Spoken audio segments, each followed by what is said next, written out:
ফুটবলের রাজা, মহারাজা, মহাতারকা এই বিশেষণগুলো এখন শুধুমাত্র ক্রিস্টিয়ানো রোনালদোর ক্ষেত্রেই মানায়। কেননা 2003 সালে পর্তুগালের জার্সিতে অভিষেকের পর থেকে একের পর এক রেকর্ড গড়েই চলেছেন তিনি।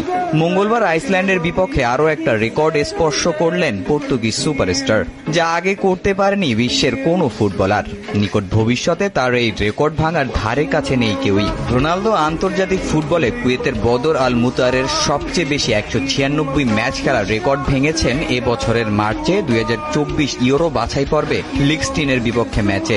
আইসল্যান্ডের বিপক্ষে সংখ্যাটা নিলেন 200-তে। তার এমন কীর্তি জায়গা করে নিয়েছে গিনিস বুক অব ওয়ার্ল্ড রেকর্ডে।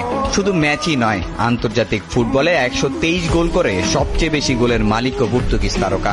এমন কীর্তি স্মরণীয় করে রাখতে ম্যাচের আগে বিশ্ব রেকর্ড গড়ার সার্টিফিকেট ও ক্যারিয়ার শুরুর জার্সি ফ্রেম বন্দী করে তার হাতে তুলে দেন গিনিস বুক অব ওয়ার্ল্ডের কর্মকর্তা ও আইসল্যান্ড ফুটবল ফেডারেশনের সভাপতি। রোনালদোর এই কীর্তির পিছনে রয়েছে হাজারো গল্প।